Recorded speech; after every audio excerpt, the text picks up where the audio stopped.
Привет. No? I'm going to, unfortunately, speak in English also. And it's hard for me to stand on the stage, so I might come to the back to see what you're doing. I'm glad to be here. First of all, I know that we will be here for the next 2 hours together. Okay, I'm just kidding. I do know that I am between you and lunch, so we'll try to be brief. I want to just first of all say thank you to Belarus. In Michigan, we've had many Belarusian groups come over the last few years to Michigan, and through those connections, really relationship starts. And the reason I want to zone in that, because when you say the U.S. versus as well as Belarus, sometimes it's hard to understand how 350 million people can relate to 9.5 million people. But if you zoom in, you will find lots of opportunities of collaborations or similarities. How similar? Well, Michigan has about 9.5 million people, similar to Belarus. Michigan had similar industries, similar to Belarus, mainly manufacturing industries. Also, there were lots of things around Michigan that did not promote entrepreneurship. Entrepreneurship was not a word that was used, and it was kind of like outcast in a way. Although, just like I saw in Belarus, entrepreneurs seems to figure out a way to do something. And just do it attitude seems to be the way to just keep doing. Without going through like where we've been and what we do, I think more importantly, talk about a frame. And I think this platform today give you that kind of frame. How many of you here have seen black and white photos before? Can I see hands? Oh, okay, great. When you look at this photo here, what do you see? Speak it up. Yell it. If you've seen it before, don't yell anything.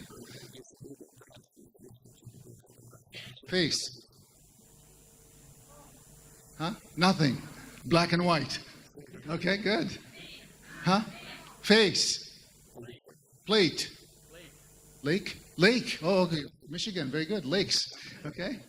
Anyone else? A photography. Aerial photography, so somewhere from the space maybe. Okay? Well, we all see things, and we all have our own perspective. What I'd like to do today, just for the next few minutes, give you a new perspective that you could hopefully take with you and start seeing things around you in a new way. Once I give you this frame, it's hard for you not to see it. So I'm hoping the new frame will give you a new lens that you could see entrepreneurship in a new way. Once I tell you what I'm seeing in there and what I wanted you to see, it's going to be hard for you not to see it. Can you tell me what you see? Oh, a cow. Does everyone see the cow? You see the eyes, you see the nose, you see the body. Once you have this new frame, you will hopefully have a new way to look at things. Some of the things I'm going to say today, you might already know. I understand that. But I'm hoping that this new frame give you a new way to look at the information that you might have had before. If I go back one slide, it's hard for you to imagine how possibly did you not see that cow? But that's the key of information. And framing them is really key. So entrepreneurship is really hard. I know that. I started many companies. I saw many entrepreneurs through the hackathons tell me that. And it takes a whole village. We're not going to talk about that. We're not going to differentiate today between entrepreneurship versus small business versus, big business or medium business. But I will say entrepreneurship in a nutshell for us is a state of mind that people think about things and approach things. When I look at it, I thought maybe next to you, there's somebody. And maybe you could, I'll give you 90 seconds because I want to make sure that we finish in 5 to 10 minutes from now so you can go eat lunch. 90 seconds, I'd like to ask you to write a couple of things or discuss it to the person next to you, but I want to hear a lot of noise in a minute, to what are the things that are needed for entrepreneurship to prosper. But I will have to agree on a term because I will not be able to hush you down because you're going to be much louder than me. I would like to ask you that if I raise my hand like this, and I raise them with the 2 fingers like that, I know some of you might think it's peace, some of you must think it's victory, whatever you think, I'm going to add a new terminology to you. I'm going to ask you when you see this to please hush down. Can we try it? Say something. Just be loud. Okay, good. So, all right. So when I ask you to 90 seconds, I'm going to time it. You'll have 90 seconds to write down or discuss with the person next to you. I'm going to want to hear a lot of noise. What are some of the components that are needed for an entrepreneurial activities to be prospering in a place? 90 seconds, go.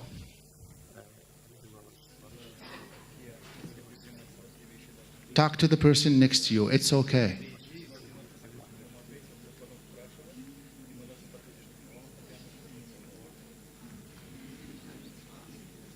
Give me time.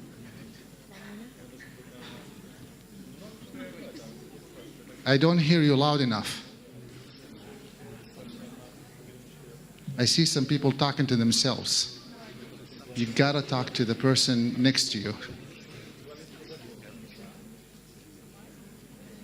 If you don't have anyone next to you, talk to the person behind you.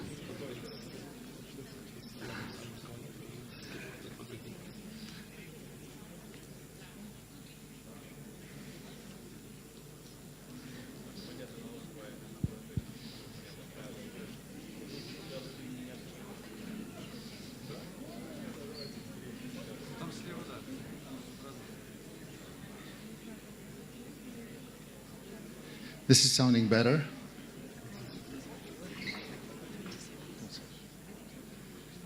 You could keep going. I'm going to ask you questions once you're done.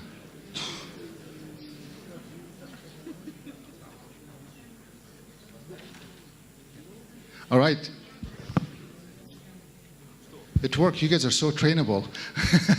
All right. Well, thank you for entertaining me for that. So who would like to tell me what you discussed? Yes. We discussed firstly for business. Okay. I was gonna be sure that my business, all my efforts will be successful and nobody will take it. Okay. The second one, it will be the clear law system. And secondly, the rules of play could not change before we play. Okay, thank you. So rules and regulations, I don't know if it's going to be real or not. Okay, what other things you need to have an entrepreneur? Go ahead. You must be an active person, you must believe in your idea, and you must have good professional knowledge. Okay, so you have, as a person, must be active and you must have some good vision. Good. What about the environment around you? What do you have to have?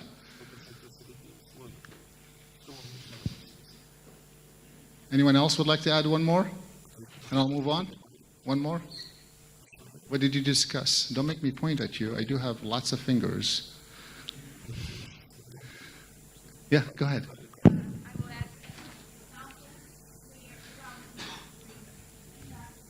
Okay, so good leaders around you that may be running businesses that could share their ideas. Great.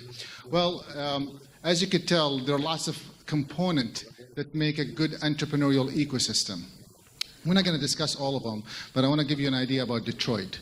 And in Detroit, initially in 2004, roughly, there were what's considered 4 incubators in the area.